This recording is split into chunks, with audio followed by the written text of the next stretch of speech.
Nous arrivons à la fin des mensonges. Tout le monde sait que la Chambre régionale des comptes a rendu un avis sur la gestion de la communauté d'agglomération du Nord-Bastère. Et tout comme la Chambre régionale des comptes va rendre un avis sur la gestion du Lamentin. C'est une affaire d'amateurisme. Après Saint-Louis de Marie-Galante, c'est au tour de la communauté d'agglomération du Nord-Bastère de se faire épingler par la Chambre régionale des comptes. Eric Schlimpfing, bonsoir. Bonsoir Jérôme. Alors, selon les magistrats, la situation financière de la CANBT se dégrade fortement. En effet, Jérôme, le compte administratif 2015 affiche un déficit de plus de 4,2 millions d'euros. Les magistrats notent que la situation financière s'est singulièrement dégradée entre 2011 et 2015. La Chambre relève notamment une explosion des charges de personnel. Elle a été multipliée quasiment par 4 pendant 4 ans. Cette augmentation des effectifs apparaît d'autant plus surprenante que de nombreuses compétences telles que le traitement des déchets, de l'eau, l'assainissement ou encore les transports ont été déléguées au privé, pour le plus grand profit d'ailleurs de certaines entreprises. Un exemple, celui du coût du ramassage des déchets ménagers. Il est passé de 8,2 millions d'euros à 11 millions d'euros, le tout à périmètre inchangé et sans amélioration du service, et ce entre 2014 et 2015. Cette dégradation des comptes a forcément un impact sur la capacité d'investissement. Pour y faire face, la CNBT a emprunté beaucoup, 17 millions d'euros en 2014. Conséquence, sa capacité de désendettement s'est également fortement dégradée. Elle est passée de 10 à 27 ans. Le montant pour les déchets est passé de 8 millions à 11 millions. Or, pendant le même temps, on n'a qu'un passage par semaine en section dans la campagne, alors qu'il était prévu 2, et qu'il était prévu également que dans les bourgs, c'était tous les jours. Ça n'a pas été fait.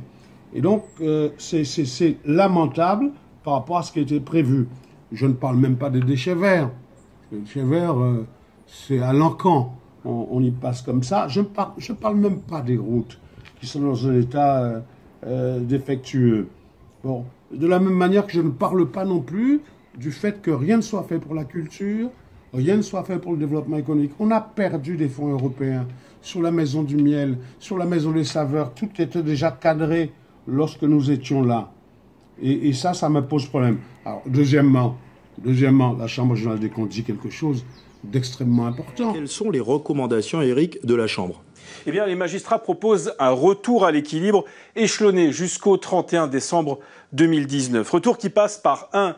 L'arrêt des recrutements des titulaires et des non-titulaires. 2. Un recensement des emplois. Écoutez bien, la formule est très particulière. Un recensement des emplois accompagné d'une vérification de l'accomplissement effectif du service justifiant le versement d'un salaire. 3. Un plan d'économie. Et 4, enfin, c'est la mauvaise nouvelle du jour, une augmentation de la taxe foncière. Il s'agit en effet de récupérer 1,5 million d'euros supplémentaires.